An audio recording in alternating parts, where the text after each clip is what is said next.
individual, illuminating the truth, defending American exceptionalism, and inspiring future generations. Stay connected and get involved at lanterns.buzz. For great radio, get commentary and news of the day. Lanterns.buzz. Incoming transmission.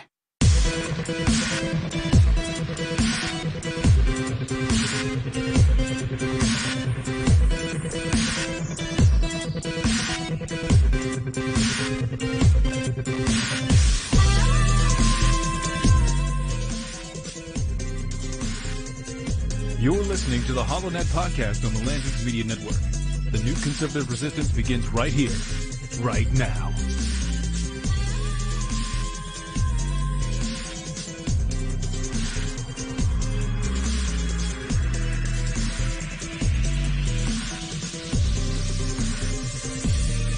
Allied reinforcements have arrived from the west.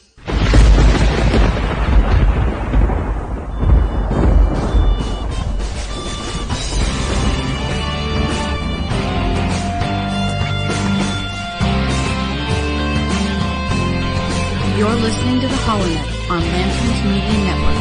The millennial conservative resistance begins here.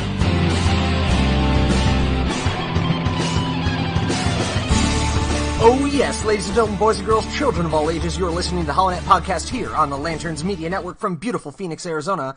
I'm your host, Matt Holloway. Thank you for joining us today, Sunday, July the 29th in the year of our Lord 2018. And today, folks, ladies and gentlemen, today, we need to take a trip over the pond. Make sure your seat backs and tray tables are in the upright and locked position, because here we go.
Alright, jeez, God, every time I try to do a cool intro, it doesn't work out. Well, whatever. Anyway, we are shooting across the pond right now because the latest news that we have in from such wonderful sources, such reliable pieces of publication as the UK Business Insider and The Independent, is that UKIP, the UK Independence Party, will reportedly join Steve Bannon's foundation to spread far-right propaganda against Europe, and the EU is said to be spooked. They're a little bit scared about it. And wait, as we move along here, it gets even worse. We have The Independent calling this an unholy alliance.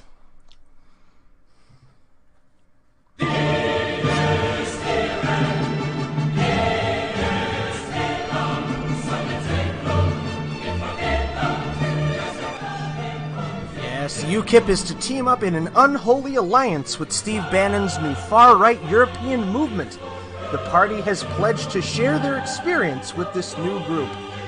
Now, shut that crap off. Yeah, there we go, kill that. Now, as we go into this article, as we dig into it a little bit further, it starts out with the definitive paragraph: UKIP has pledged to work with Steve Bannon's new European alt-right movement, forging what critics have branded an unholy alliance to bring down the EU and fuel populism across the continent. Now, if we take a look at the links here, this is a topical page from The Independent about UKIP, and this is a topical page about Steve Bannon, okay? There is no citation in paragraph or anywhere in the text of this article in The Independent to support the concept that the UK Independence Party is forming any kind of an alliance or team up or cooperation with the new Bannon Eurosceptic organization.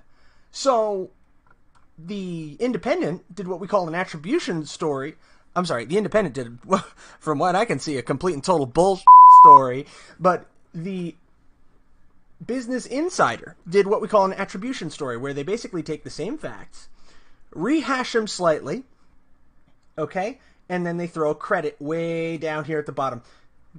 Read the original article in the Independent, copyright 2018, etc., so on and so forth. So, we have the Independent putting out a BS hit piece insinuating some kind of deep-seated alliance between the UK Independence Party and now disgraced former White House strategic advisor Steve Bannon, who apparently no longer works directly with President Trump, former head of Breitbart News, and then Business Insider just glommed onto it and said, "Oh, it's a sweet headline, my God."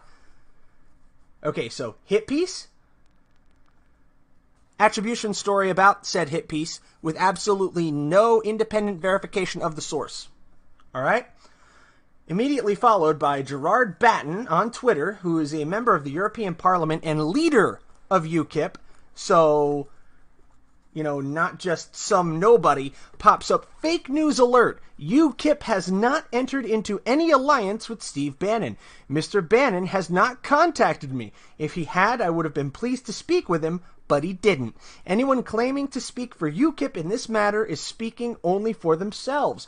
So, what would you think here? Would you think maybe he took a call from Nigel Farage? No, he didn't even talk to Nigel Farage, apparently. There is no follow-up actually being conducted, and this is spreading right now like wildfire through social media. You see, we go to Nigel Farage's Facebook page. Do you think maybe if there was a strategic alliance like this between Breitbart, Stephen Bannon, and UKIP, Nigel Farage, the poster boy for UKIP, might have something to say? But nope, nada, nothing. Nigel Farage has got nothing to say on that effect. Now we go to a couple of other bloggers like myself. We go to Zelo Street. And this is a Blogspot blog, so, throwing them some attention because, of course, they need it, just like all of us do. Let's see here. 1. The Indie did not claim that UKIP entered into any alliance with Bannon, although it said they would do. Okay, first paragraph of the story from the Independent. Verbatim. UKIP has pledged to work with Steve Bannon's new European alt-right movement, forging what critics have branded an unholy alliance. So, Zelo Street, you're out. 2. John Stone did not claim that Bannon had contacted Bannon. Kind of hard to forge an alliance with somebody if you don't contact him, isn't it? 3. If he can't keep tabs on what his party spokespersons are up to, that's his problem, not that of the press. And 4. The fake news is only coming from him. I'm sorry, we are talking about the leader of UKIP. If you're talking about a strategic alliance with another political organization, the leader's going to be aware of it. So yes, fake news, ladies and gentlemen, no longer purely a product of the United States, has been successfully exported to the United Kingdom of Great Britain. And now you have people screaming, howling, and braying that UKIP has become aligned with Steve Bannon and, by extension, the alt-right. And it goes, Politico.eu, Steve Bannon, Europe, Brussels, plans populist. Europe's far-right doesn't bear hug Stephen back. His European partners are ambivalent, saying they want to keep the controversial American at arm's length, even as they seek to tap his expertise on how to disrupt politics on the continent. The initial reception signals potential limits on a Bannon push into the old world. So let's take this apart, okay? You have Steve Bannon, who is looking to develop a wide, far-right populist movement in Europe, which is Eurosceptic, aimed at disrupting and ending the European Union. Very America first of him, won't you say? Now, realize that this man is, in many views, a fallen star. People do not want to be associated with him because associating with Stephen Bannon loses you credibility in most proper political circles these days. So would it behoove the left in the UK, which, by the way, has the Independent and the Business Insider bought, sold, and paid for, lock, stock, and barrel, would it behoove them to insinuate, let alone outright say in the lead paragraph with no supporting evidence, proof, or in paragraph links or citation, that you are linking the two? Okay? This is almost the equivalent of President Trump retweeting Britain First. Because the term alt-right has become poisoned by the likes of neo-Nazis and white supremacists here in the United States and abroad, by Identity Europa. These groups have basically taken the alt-right completely out of any hope of mainstream acceptability.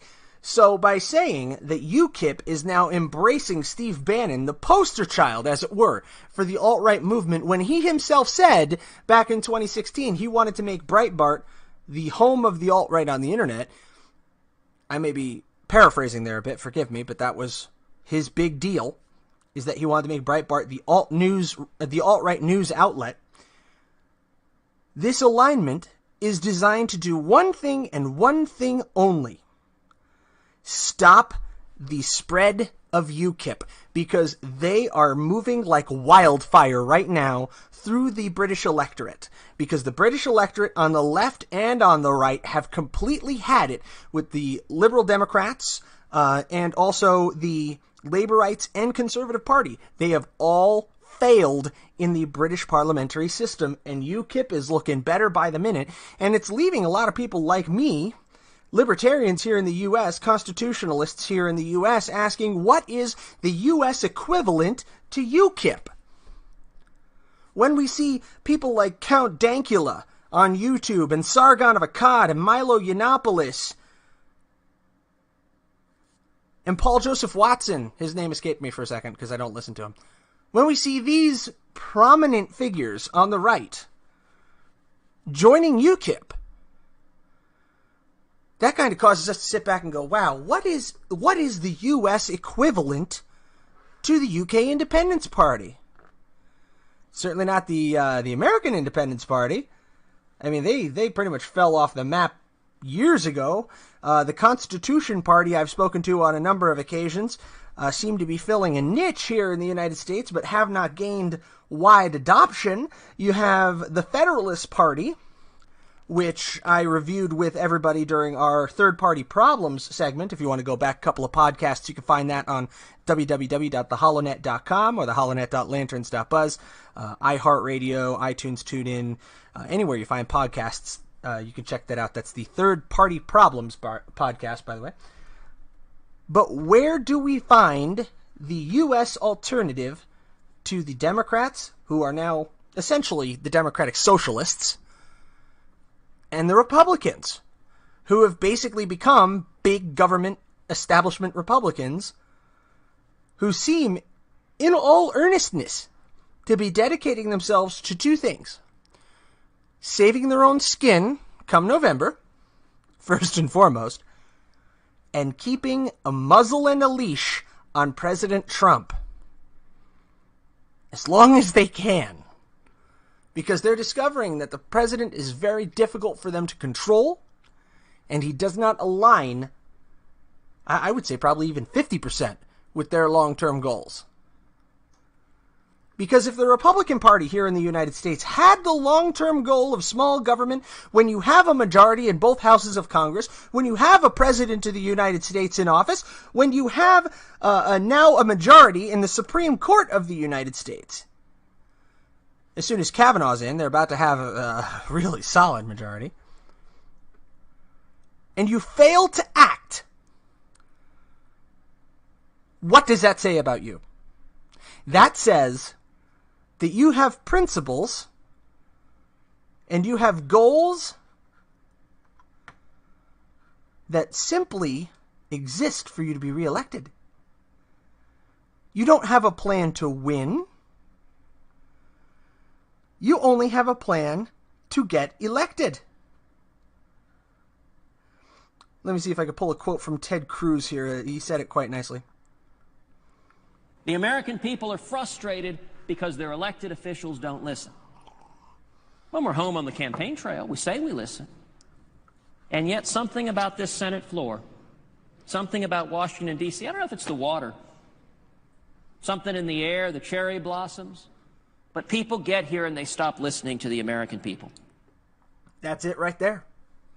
That's it right there. Your Republican congressmen and senators and state congressmen, your governors, everyone who is in the establishment party of the Republican Party, the good old boys, we used to call them, the GOP, the grand old party,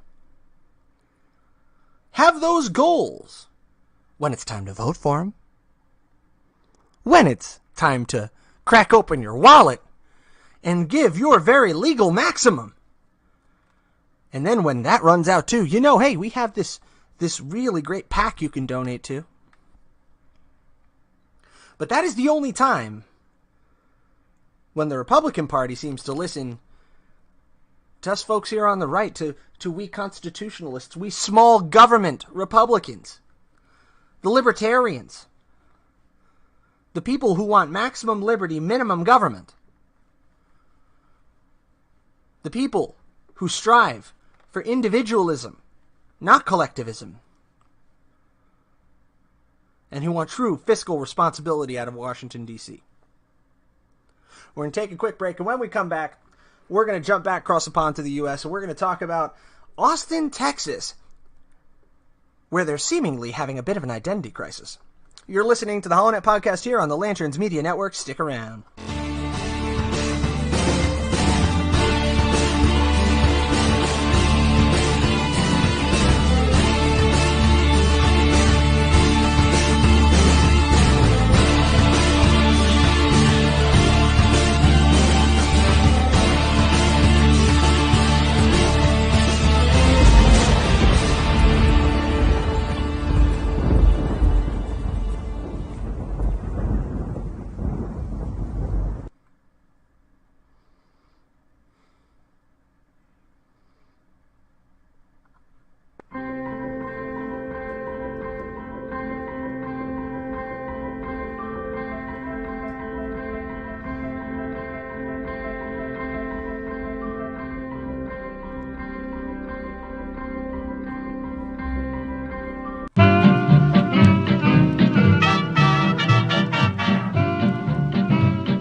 Allied reinforcements have arrived from the west.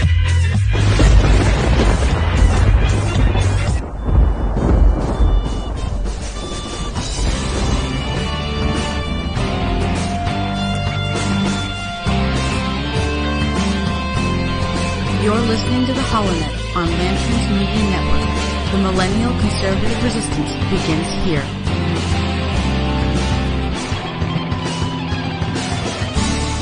And we're back. You're listening to the HoloNet Podcast here on the Lanterns Media Network from Phoenix, Arizona. I'm your host, Matt Holloway. Hey, we are live right now on Facebook.com/HoloNet if you want to check us out there. You can also catch us on iTunes, TuneIn Radio, iHeartRadio, as well, any other place where you get quality podcasts. Find us online, www.theholonet.com, and of course, theholonet.lanterns.buzz. Now, moving right along to things back here in the United States, and it doesn't get much more United States than Texas, deep in the heart of Texas.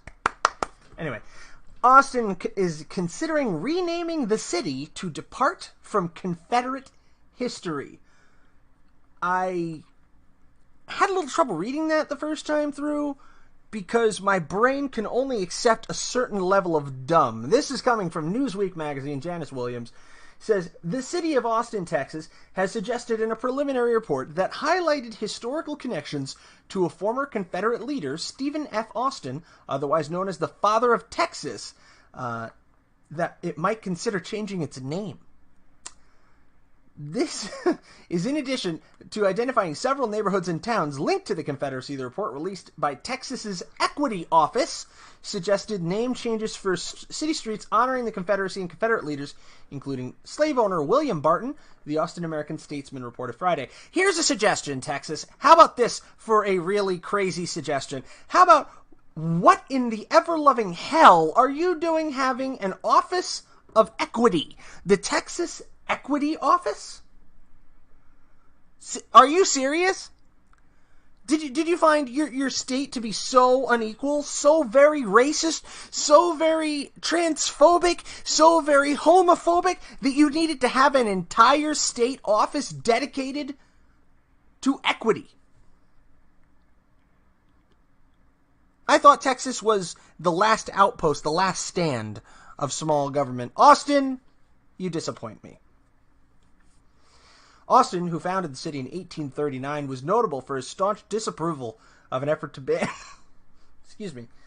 slavery in the Tejas province following the Texas Revolution. As well as the name of the city, dozens of local entities in and surrounding it were highlighted as potentially problematic, including Pease Park, the Bolden Creek neighborhood, and a slew of places and landmarks named for Barton. The report also highlighted Dixie Drive, Confederate Avenue, Littlefield Street, Tom Green Street, Sneed Cove, Reagan Hill Drive, and Plantation Road.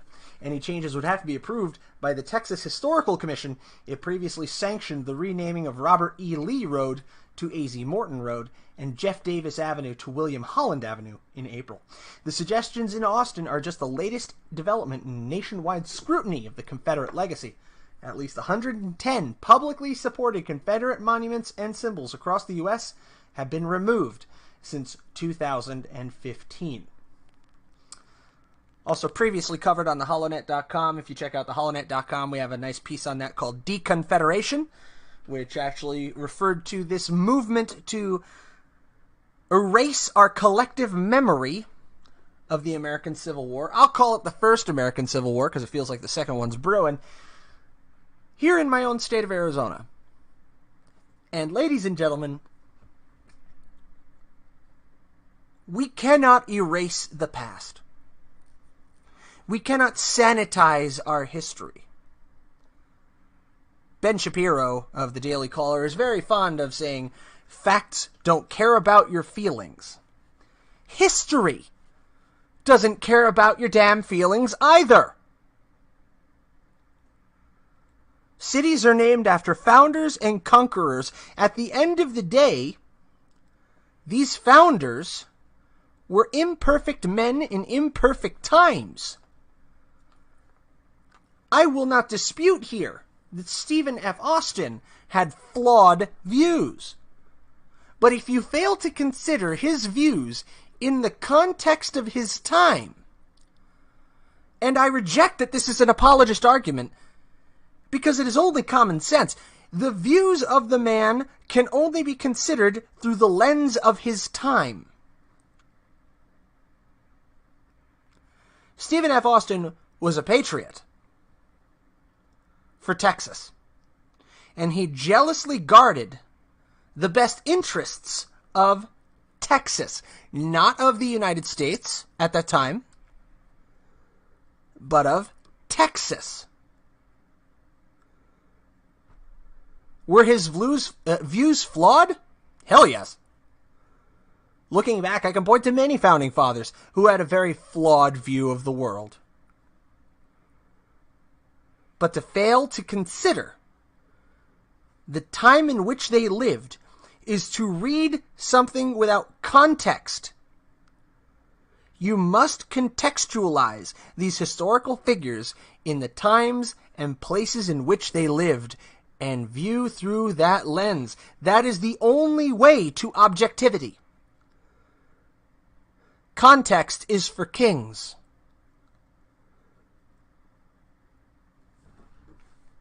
And that's what drives me nuts. That's what drives me nuts about this entire move by Austin, Texas. This seeming identity crisis that Austin, Texas is now having. Because Austin is traditionally a southern city. Yes, Texas was one of the powerhouses of the Confederacy. So are we going to change the name of Six Flags now to Five Flags? Because one of those flags is the Stars and Bars? Is that next? Can't go to Six Flags. You know what that sixth flag is for? Well, the sixth one technically is the United States, you jerk. The fifth one is the Confederacy. Is this our future? To collectively forget, willfully disavow our own past because it's ugly. American history is a grand tapestry. But it loses something, intrinsically, if you take out the ugly parts. If you teach American history without the proper context, and without a full recognition and understanding of the horrible things that happened in our past, coupled alongside the brilliant innovation, the beautiful art, the astonishing acts of humanity, of mercy, of grace, if you fail to consider them all alongside each other, in their proper order, you lose the very essence, the intrinsic nature of what it is to be American. And this applies across all histories. I can say the exact same for the British Empire. Should you erase and disavow all of the crimes of the British Crown? No. Absolutely not. You have to remember them, lest they be repeated. But can you dismiss the civilizing effect that the British people had on the world at large? That they brought the light of Western civilization to the North American continent? That they brought the nations of Africa further along, probably, than any European power at that time? Was it all 100% altruistic? No. Are you kidding me? Africa got the short end of the stick in the 1800s. You want to get some good reading, good listening, check out Haile Selassie, the Emperor of Ethiopia, which at one time was one of the most advanced nations in Africa, and largely untouched by colonization and by foreign influence. That didn't last long, but it's a good example. You cannot look at the history of India without acknowledging the technological differences that the British East India Company and the Maharajas made to Indian history. And I've spoken to many people in India who are distinct Anglophiles, who revere the British culture, who aspire to it, because they understand that you have to take the good and the bad together. You cannot ignore the evils of our history. You have to acknowledge them. We're going to take a quick break. When we come back, we're going to take a look at what is up and coming in the news today, what's trending on Twitter, and give an eye to what we have to look forward to this coming week as we enter the month of August. You're listening to the HoloNet Podcast here on the Lanterns Media Network. Stick around.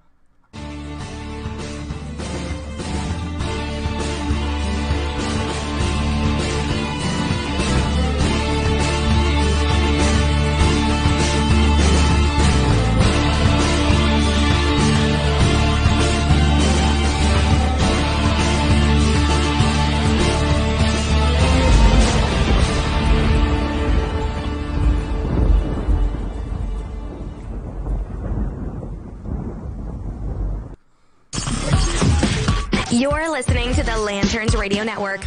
We are the network dedicated to empowering the individual, illuminating the truth, defending American exceptionalism, and inspiring future generations. Stay connected and get involved at lanterns.buzz. For great radio, get commentary and news of the day. Lanterns.buzz. Hey everyone, this is Matt Holloway, and I hope you're enjoying our podcast so far. It's been exciting putting this together for you, and I'm looking forward to many more to come. I did want to let you know that in setting up the HoloNet and getting everything launched here, we've gone ahead and set up a page on patreon.com. Now, if you haven't heard of Patreon, Patreon is a website that's similar to other crowdfunding sources that allows you to support on a month-to-month basis those sources, those artists, and those groups that you really care about and that you're passionate about. And I hope that we can ignite passion in a lot of people to become more involved in the political process, and also to become involved in the conversation and to keep that political dialogue alive. So I'd like to humbly ask you today to consider becoming a patron of the HoloNet on patreon.com, and you can access that at patreon.com/theholonet. We have various levels of patronage. You can become a patron for as little as $1 a month, which unlocks exclusive content for the Patreon community, such as a feed of patron-only content. Then you have a $5 option, which gives you behind-the-scenes access to blog about the different inspirations that we have. It'll give you access to patrons-only polling. And then we have a $10 option, which gives you a signed digital poster plus everything else. $20 option, which gives you name in the credits on the site, and all other rewards. And we even have a segment sponsor package available on Patreon, which is $125 a month, which entitles you and your business to a 60-second ad as a segment sponsor during the podcast, of course, subject to content approval. So if you would like to become a patron of the HoloNet, we would be greatly thankful to you, and it's going to go toward a solid cause of generating this sort of millennial constitutional conservative content that is so lacking in our media today. So thank you for your time, for your consideration, and for being a part of the HoloNet. Here we hold the line against the night, and the millennial conservative resistance begins here. Allied reinforcements have arrived from the west.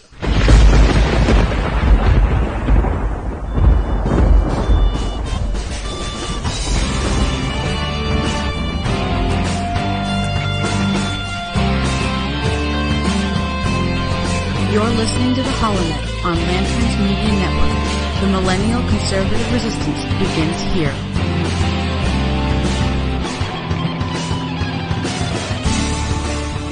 That's right, ladies and gentlemen, boys and girls. You're listening to the HoloNet podcast here on the Lanterns Media Network, coming into the last half hour here for this week.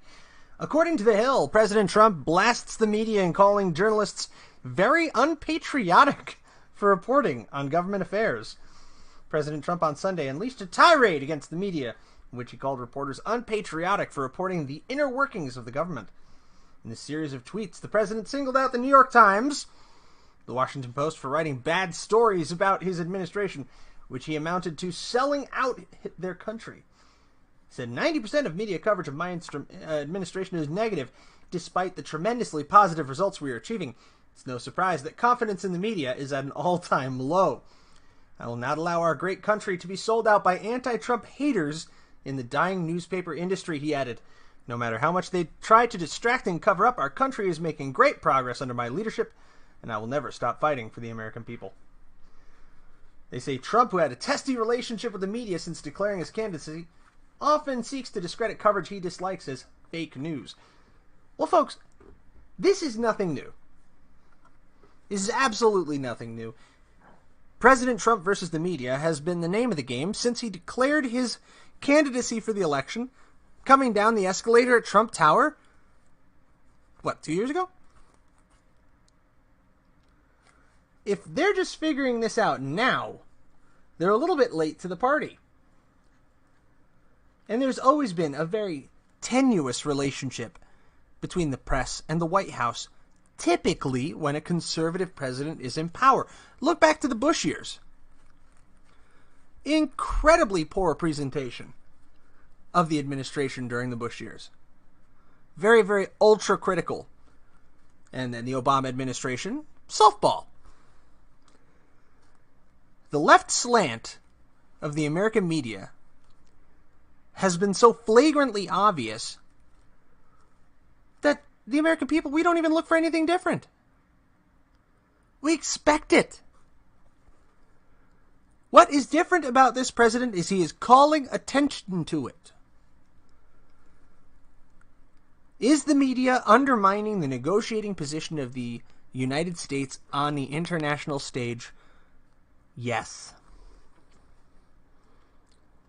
Are they applying the appropriate scrutiny to the current administration's government?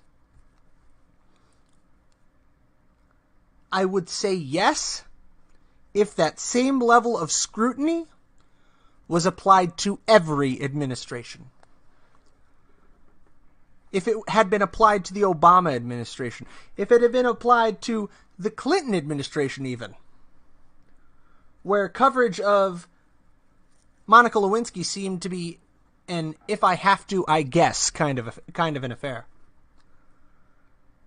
It seems to me that the press works very, very hard to establish itself as the watchdog of the American people during conservative administrations, and then joins the rest of the left in celebrating the achievements of the progressive left whenever a liberal is in office. So is it any wonder, as the president said, that people's trust in the media is at an all-time low? It shouldn't be. Trust in the media is very low. Trust in the government is low. We don't trust the government to tell us what it's doing, and we don't trust the media to tell us what the government is doing. What this is leading to is citizen journalism. Citizen reporting. You know, the type that got Tommy Robinson locked up in the UK. The type that over the pond right now is getting people thrown in prison. We are very fortunate, very lucky here in the United States to actually be able to benefit from our freedom of the press and freedom of speech. Guard it very, very carefully. Another big question that's come up this week, and this is coming off of CBS News, by the way, who recently released a poll that Americans are wary of the Trump tariffs' impact, but support plan to aid the farmers. I'm very wary of this. Okay? The short-term effects of the tariffs are negative, according to 51% of all Americans and 51% of farm and agricultural workers. The long-term effects of tariffs, most Americans, all Americans rather, say will better trade deals, 36%, worse trade deals, 41%. Farmers say 41% it'll result in better trade deals, 42% say worse trade deals.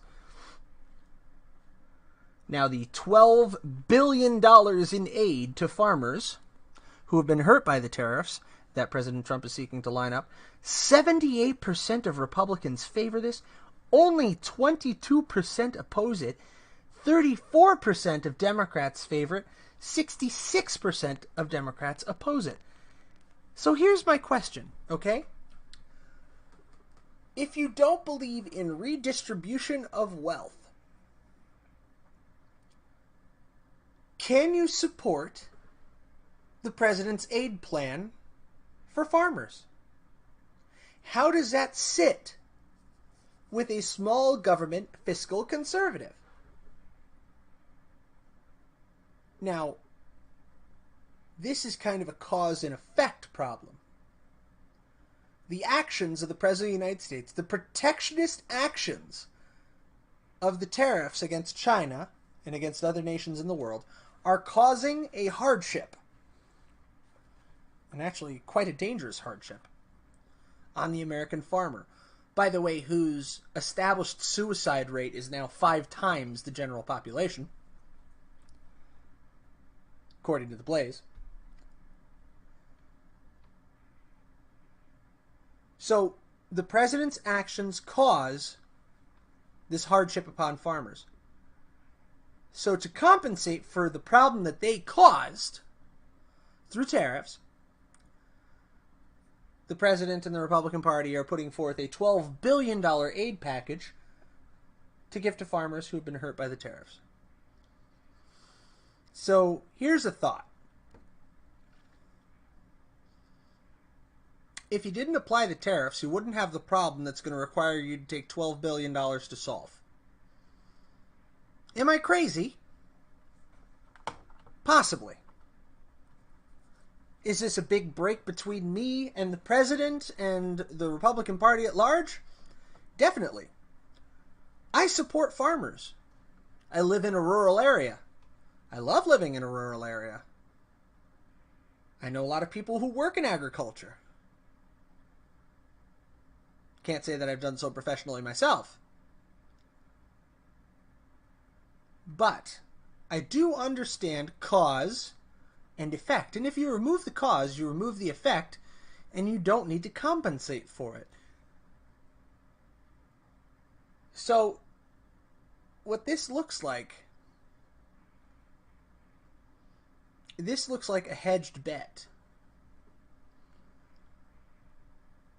And what it looks like to a casual observer like myself, somebody who's willing to think for more than 5 minutes on it at least, is that all China needs to do, and all of our trade foes, if you followed last week's show, like the EU, all they need to do is ride out this situation until the $12 billion runs out.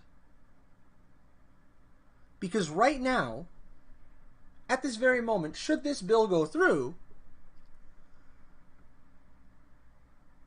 we will be acting in a fashion that is in accordance with Soviet Russia. Let that sink in, if I could borrow a phrase from Paul Joseph Watson. We are acting similarly to a socialist or communist nation. We are subsidizing our farmers to a greater extent than we have in past history. Now, there have been farm aid bills going back until you go blind from looking at the history books. Going back all through American history, there have been farm aid bills that have come out from time to time.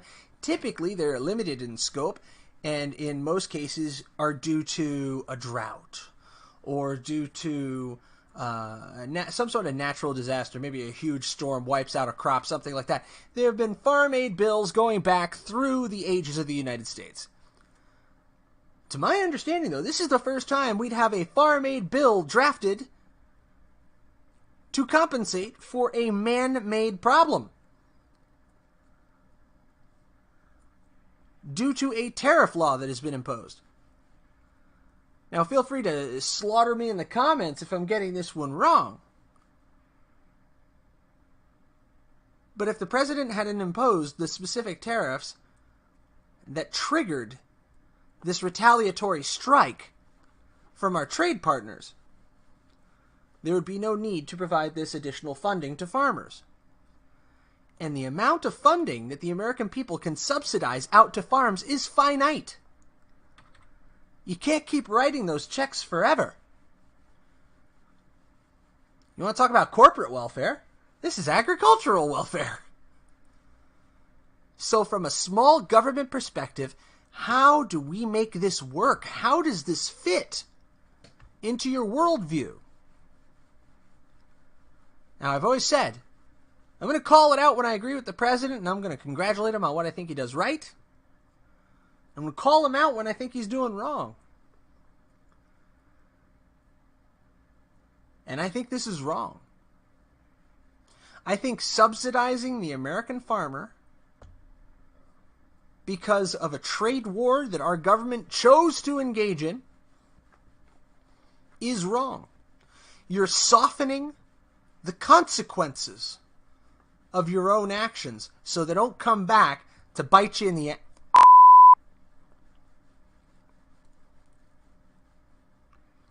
That's all there is to it.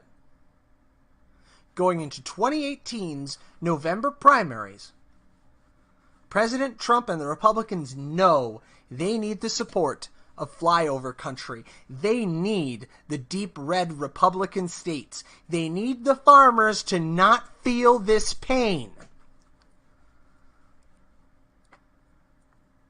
But how will it be in 2019, in 2020, as this trade issue becomes more drawn out? We are playing economic brinksmanship with the EU and with China. Who can outlast the others? Can we outlast China? Can the American farmer withstand what is coming? Can we outlast the EU? I'll say we could probably outlast the EU longer than we can outlast China. And in other very interesting news, it appears that Russia, in a vaguely concerning move, has dumped their holdings in U.S. Treasury securities. We go to the Daily Mail, asking what do they know? Mystery, as Russia has liquidated almost all of its holdings in U.S. Treasury securities during the run-up to the Helsinki summit. In a move labeled unprecedented by experts, Russia slashed their holdings in U.S. Treasuries by 84% from March to May. Country is no longer considered a major holder of treasuries, with just $14.9 billion. That's coming down from $96.1 billion. Got the graph up right now on Facebook Live if you want to check that out. Substantial drop-off, from at one point being up over $160 billion back in 2007. But the Russian Federation has distinctly disinvested itself from the United States economy. So the question is, what do they know? What was discussed with President Trump behind that closed door? Do the Russians see the writing on the wall about our current trade wars? And do they not want to join us in the risks that we're taking? That's something to watch very closely as we go into this first week of August. I'll be staying tuned to that. I would recommend you do the very same. So finally, as we draw the show to a close, kind of closing thoughts, we have to be very, very careful about who our guilt by association is and who we allow others to associate us with, and how we refute those associations that don't truly exist. UKIP is having a heck of a time right now trying to divorce the world of the notion that they are now an extension arm of Breitbart News and of Steve Bannon. They're having a heck of a time with it. The Democratic Party, depending on who you talk to, is either trying to get closer to the Democratic Socialists like Alexandria Ocasio-Cortez, or they're trying to move further away. Alexandria Ocasio-Cortez is trying to claim she doesn't accept money from corporations, which the Blaze's Chris Enlow thoroughly took apart. The interview with the Daily Show host Trevor Noah. According to campaign finance documents, Ocasio-Cortez raised $861,698.54 during her bid to unseat Joe Crowley. But it doesn't align with what she told Ocasio-Cortez, because her disclosures show, oops, $3,399 from J.P. Morgan Chase, $2,700 from Elevation Partners. Yep. That sounds like corporate donations to me. Just putting that out there. So it's hard to be a socialist when you have capitalists filling your coffers. And it's hard to be an independent party when you have a disgraced populist trying to cozy up to you. So be very, very mindful of who you are associated with involuntarily and who you associate with voluntarily. As we go into 2018 and into 2020, it's going to become very, very difficult to tell the good guys from the bad guys. Because I got news for you. President Trump might have got lit up for this in its context when he was talking about the Charleston incident. But I'll say right now, in regard to American politics, even global politics as a whole, there are good guys and bad guys on both sides. Completely true. Can I sit here and rattle off a couple names of good Democrats? Not really. I have a hard time doing it because I really, really don't agree with them. But there are a lot of people out there who are Democrats or who are liberals who have a genuine love for their country and simply believe in a different course. Then there are people on the left, like Alexandria Ocasio-Cortez, who are seeking to unite the workers of the world and create a socialist paradise. At the same time, on the right, there are people out there who are bigots and racists. There are people out there who believe in a strong man, big government system. But at the same time, they're also patriots.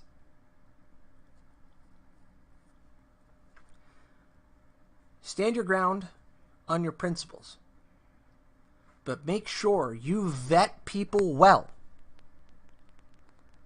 And that your principles are the same. Because very soon we're going to get to a point where the party doesn't matter. The party doesn't matter. Your organization doesn't matter. At the end of the day, only your principles will matter. Now, thank you all for listening to the HoloNet podcast here on the Lanterns Media Network. Good night. God bless you. And God bless the United States of America. From Phoenix, Arizona.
dedicated to empowering the individual, illuminating the truth, defending American exceptionalism, and inspiring future generations. Stay connected and get involved at lanterns.buzz for great radio. Get commentary and news of the day. Lanterns.buzz.